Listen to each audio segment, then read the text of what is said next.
Live Tamil செய்திகள். எந்த போட்டியாளர் அடுத்த சர்ப்ரைஸ் கொடுக்க போகின்றார் என்பதும் ரசிகர்களின் எதிர்பார்ப்பாக மட்டுமன்றி பலரின் வியப்பான ஓர் விடயமாகவும் பார்க்கப்படுகின்றது. தொலைக்காட்சியில் வாரந்தோறும் நடைபெற்று வரும் இந்த சரிகமப நிகழ்ச்சியானது தேசிய ரீதியிலும் சர்வதேச ரீதியிலும் பிரபல்யம் பெற்று வருகின்றது. இசைத்துறையில் ஆர்வம் உள்ளவர்கள் இதில் பங்கு பெற்று வருகின்றார்கள். சரிகமப நிகழ்ச்சியில் பங்கு பெற்றுவதற்கு பல பேர் போட்டியிருந்தாலும் ஒரு குறிப்பிட்ட சிலருக்கே இந்த வாய்ப்பு கிடைப்பதாக ஆதங்கமும் தெரிவிக்கப்படுகின்றது. இந்த சரிகமப போட்டி என்றாலே விறுவிறுப்பான நிகழ்வாகவே ஒளிபரப்பாகி வருகின்றது. விசேடமாக இந்த சுற்று முடிவடைய இருக்கின்ற காலகட்டத்தில் யார் 4வது சுற்றுக்கு தெரிவு செய்யப்பட போகின்றார் என்ற வாத பிரதிவாதங்களும் நடைபெற்று வருகின்றன.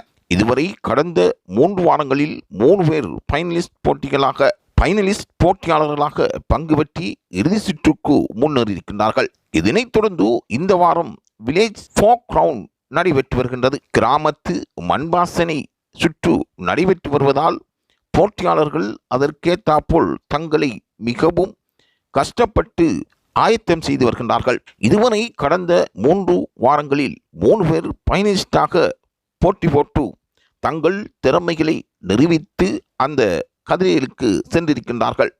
இந்த ரவுண்டில் போட்டியாளர்கள் கிராமத்தை மையமாக கொண்ட பாடல்களை தேர்வு செய்து பாடி அசத்தி வருகின்றார்கள். ஒருவருக்கு ஒருவர் குறைந்தவர் அல்ல என்ற தனது திறமைகளை நிரூபித்து வருகின்றார்கள்.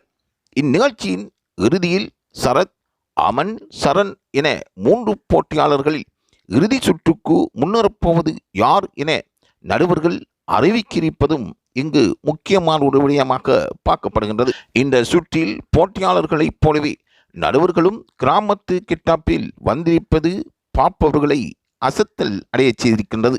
அதிலும் இந்த ரவுண்டில் சரண் பாடிய புத்தம்புது பாட்டு எடுத்து தாண்டவ பூமி என்ற பாடல் அதிகமாக ரசிகர்களை கவர்ந்திருக்கின்றது.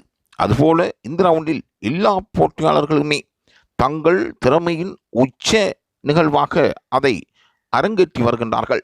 சிறப்பு விருந்தினர்களாக வந்திருக்கும் புஷ்பவனம் குப்புசாமியை மட்டுமல்லாமல் பார்க்கும் ரசிகர்களையும் மீமறக்கச் செய்திருக்கின்றது. இதுவரை வாரத்துக்கு ஒரு போட்டியாளர் பைனலுக்கு அனுப்பப்பட்டு வந்த நிலையில் இந்த வாரம் 2 போட்டியாளர்கள் பைனலுக்கு செல்ல இருப்பதாகவும் தகவல்கள் வெளியாகியிருக்கின்றன. அதுவும் யாரும் எதிர்பாராத சர்ப்ரைஸாக 5வது போட்டியாளர் தெரிவு செய்யப்படலாம் என்று எதிர்பார்க்கப்படுகின்றது. பைனலிஸ்ட் போட்டியாளராக இறுதி சுற்றுக்கு முன்னேறப்போகும் அந்த போட்டியாளர்கள் வரிசையில் யார் தற்பொழுது முன்னிலை வைக்கின்றார் என்பதுவே ரசிகர்களின் எதிர்பார்ப்பாகும். அந்த வகையில் சரிகமப நிகழ்ச்சியை நீங்கள் தொடர்ந்தும் பார்ப்பவராக இருந்தால் இந்த வாரம் அதை தொடர்ந்தும் தனது இசை விருப்பமாக ஆவலாக அதை பார்த்து கொள்ளுமாறு லைவ் தமிழ் செய்தி உங்களுக்கு அறிவுரை வழங்குகின்றது. அர்ச்சனா தொகுத்து வழங்கி வரும் இந்த நிகழ்ச்சியில் சீனிவாஸ், விஜய், ஜி பிரகாஷ், கார்த்திக் மற்றும் சைந்தவி ஆகியோர் நடுவர்களாக பங்கு பெற்று வருவது பலராலும் ஆச்சரியப்பட வைக்கும் ஒரு நிகழ்வாகவே பார்க்கப்படுகின்றது. ஆகவே சரிகமப போட்டி பலருக்கு மத்தியில் இந்த தகவலை பெற்றுக்கொள்வதற்கு லைவ் தமிழ் செய்தியுடன் தொடர்ந்தும் இணைந்திருங்கள்.